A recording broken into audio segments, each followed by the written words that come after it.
We had the perfect life in our quiet Boston suburb. Or so I thought. My wife Sarah was a brilliant financial advisor, and I trusted her with everything: our home, our future, and even my recently widowed mother's retirement fund.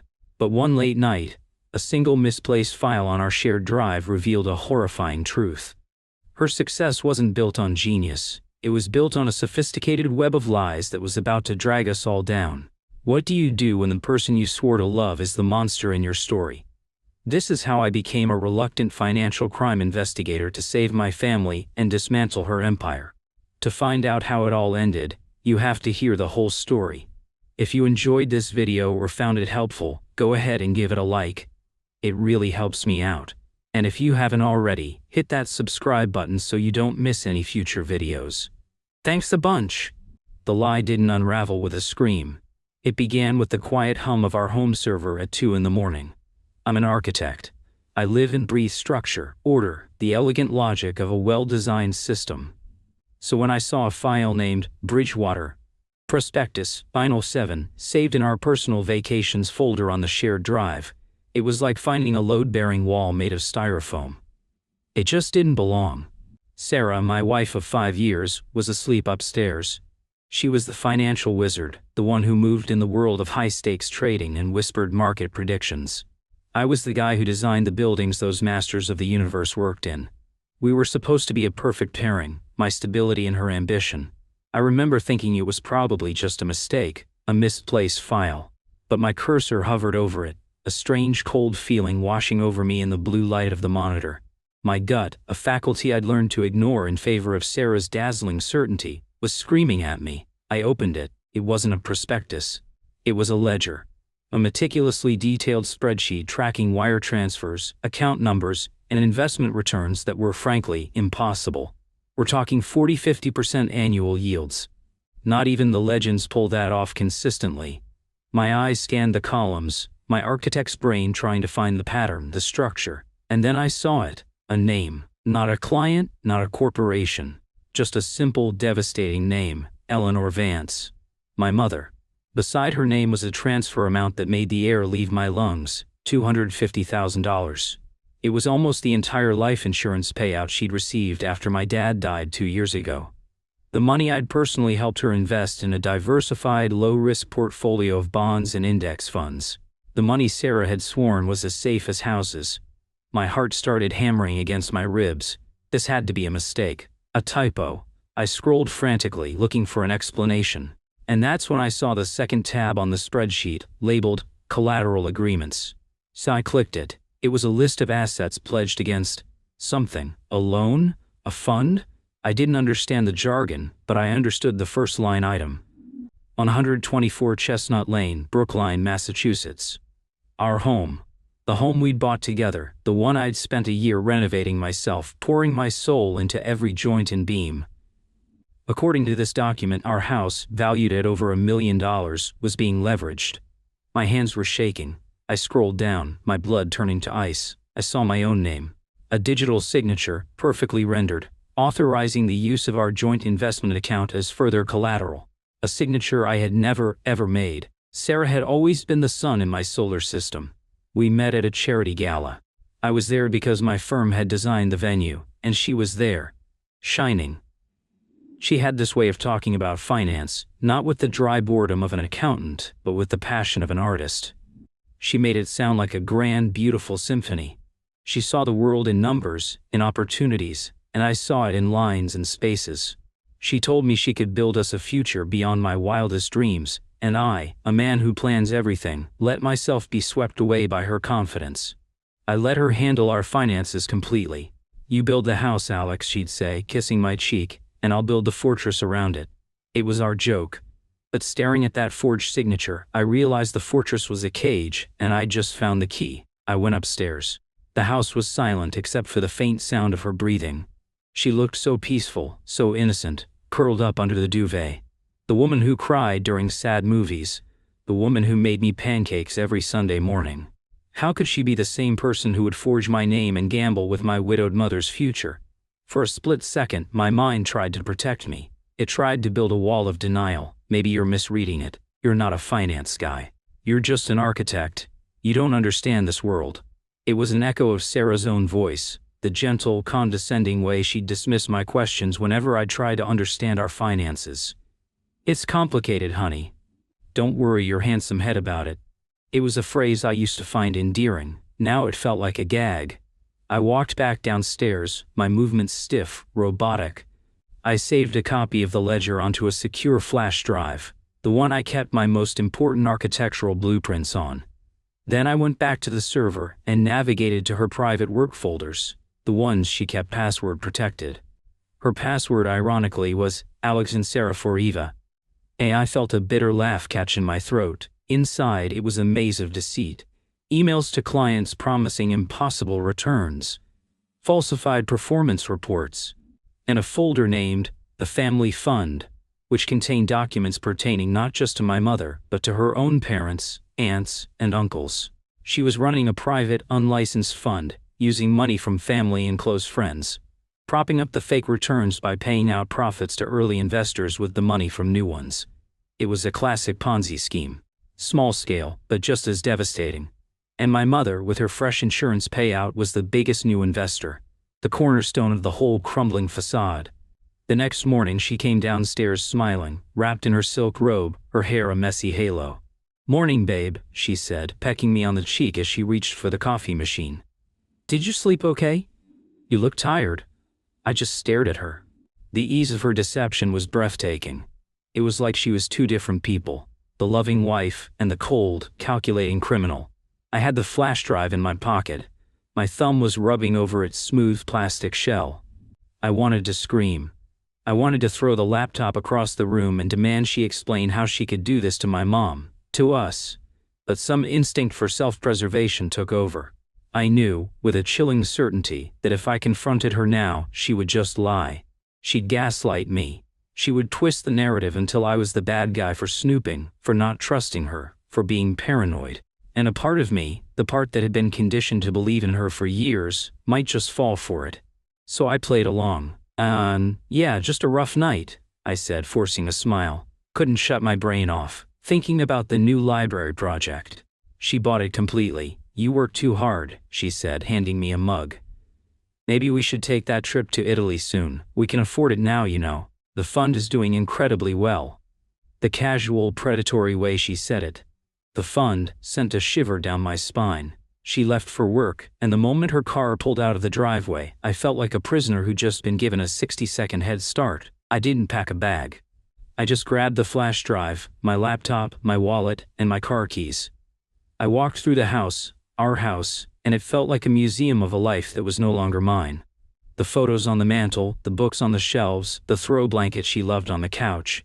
It was all a set, a beautifully designed stage for a play I didn't know I was in. I drove, not to a hotel, but to the one place that felt safe.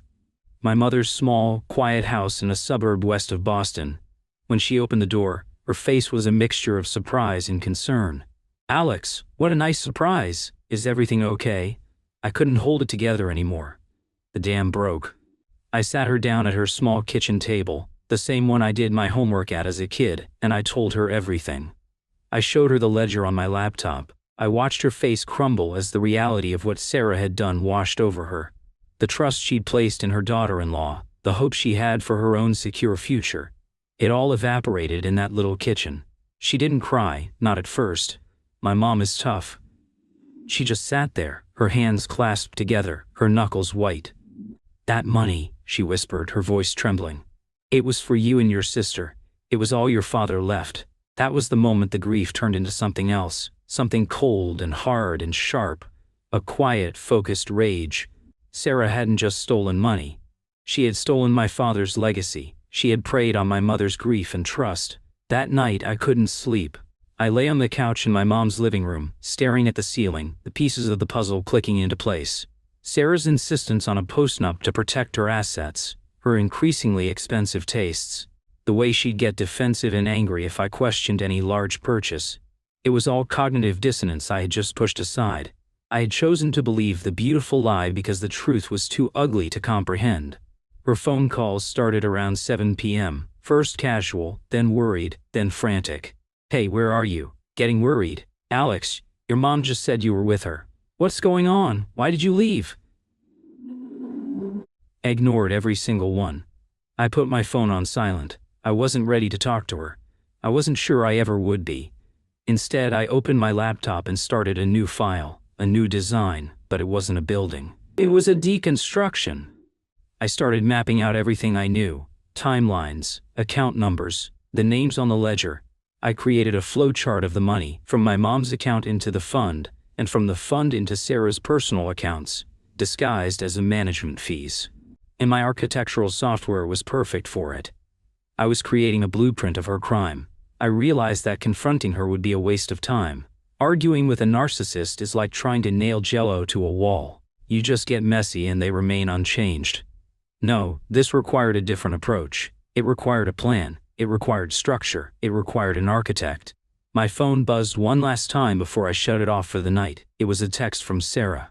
"Whatever you think you know, you're wrong. You're going to destroy everything over nothing. Come home and we can fix this. I love you. I love you." The 3 words she had used to build our life together. Now, they were just another tool in her arsenal of manipulation. I didn't feel sadness anymore. I felt nothing but the cold, clear certainty of what I had to do next. I wasn't just going to get my mother's money back. I was going to tear down Sarah's entire house of cards, brick by fraudulent brick. The first phone call I made wasn't to a lawyer. It was to an old friend from grad school, Ben, a guy who'd traded his T-square for a keyboard and now worked in forensic accounting. When I explained the situation in broad strokes, my wife, a financial advisor, has been running what looks like a private, unlicensed fund using family money, and I think my mom is the primary victim. There was a long pause on the other end of the line. Then Ben just said, "Alex, send me what you have. Don't talk to her, don't talk to anyone, just send it to me." For the first time in 48 hours, I felt a flicker of something other than rage or despair. I felt like I had an ally. The next week was a blur of covert activity. I stayed at my mom's, telling Sarah via a single cold text that I needed space and would be in touch when I was ready. Her replies were a masterclass in psychological warfare.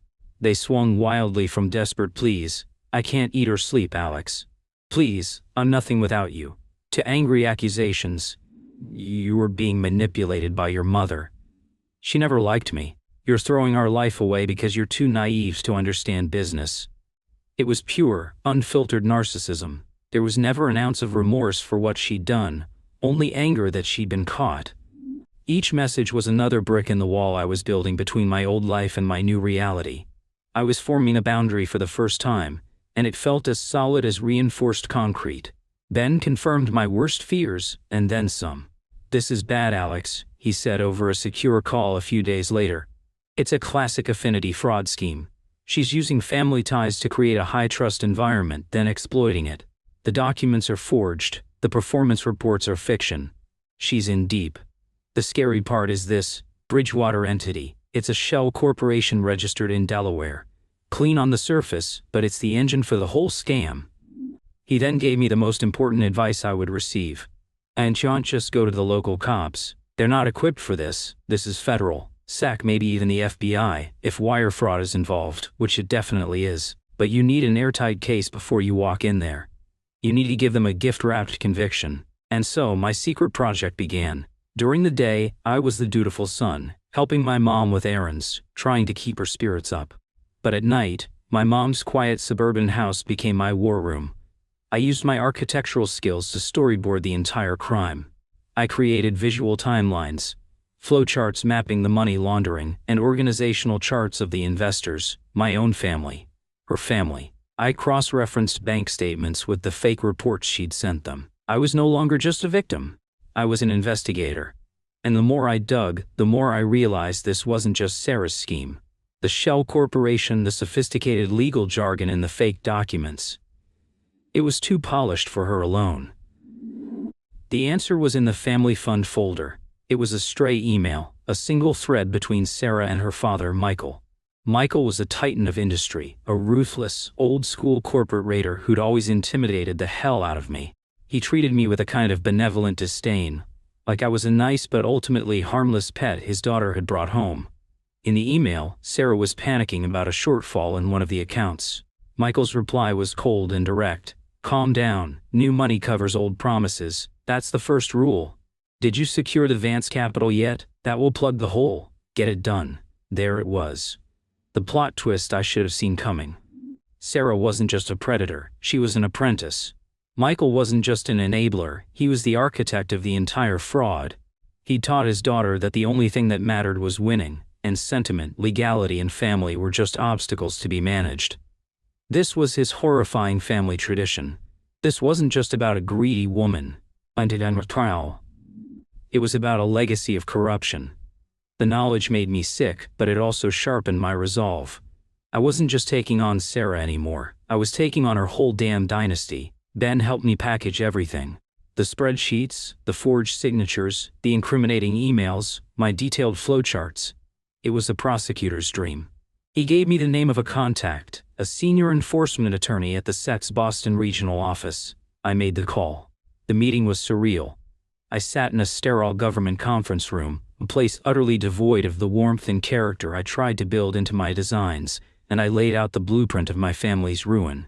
The attorney, a sharp woman named Ms. Davies, listened without expression, her eyes scanning my charts. When I finished, she looked at me, then at the file. "Mr. Vance," she said, her voice even, "thank you for bringing this to us. Your work here is comprehensive. We'll be in touch." The next 2 months were the quietest, most agonizing part of the whole ordeal. I had lit the fuse, and now I had to wait for the explosion.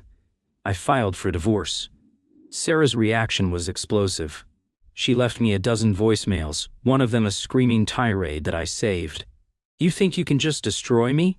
You have no idea who my father is. You have no idea what you've done. We will ruin you, Alex.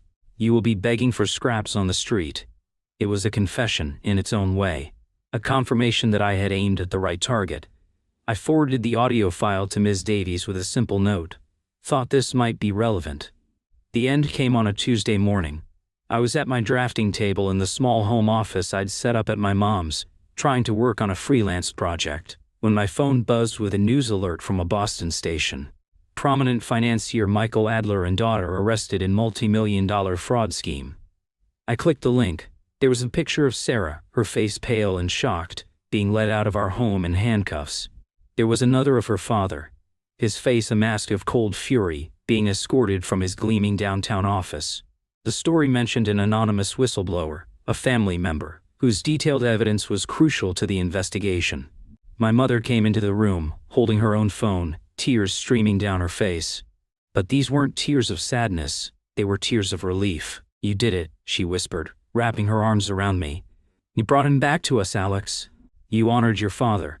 In that moment I knew I'd made the right choice. The fallout was biblical. Sarah and her father's perfect world shattered.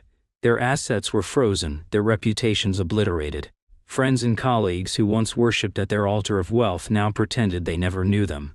Facing overwhelming evidence, both took plea deals to avoid a drawn-out public trial. Michael got 7 years in federal prison. Sarah, thanks to her cooperation against her father, got 3. From what I heard, she completely fell apart. Her entire identity was built on her father's power and her financial success. Without them, she was nothing. Her last text message to me, sent from a burner phone before she was incarcerated, was simply, "Hey, I hate you." I didn't hate her. I didn't feel much of anything for her anymore. She was just a ghost from a life I no longer lived. My mother eventually recovered most of her money through the Victim Restitution Fund. The emotional scars remain, but we are healing. As for me, I sold the house on Chestnut Lane. I couldn't stand to be in it. With my share of the proceeds and the money from a few new projects, I started my own small architectural firm. It's nothing grand, just me and a junior designer, working out of a small studio. We design community centers, libraries, and affordable housing. We build things that serve people, not just egos. Sometimes when I'm working late, I think about that night, about the hum of the server and the file that changed everything. I didn't set out to be a hero or a vengeful ex-husband. I just wanted to protect my mom. But in tearing down Sarah's corrupt structure, I was forced to build a new one for myself, founded not on lies or ambition, but on the quiet, simple truth. And it's a foundation that no one can ever take from me again.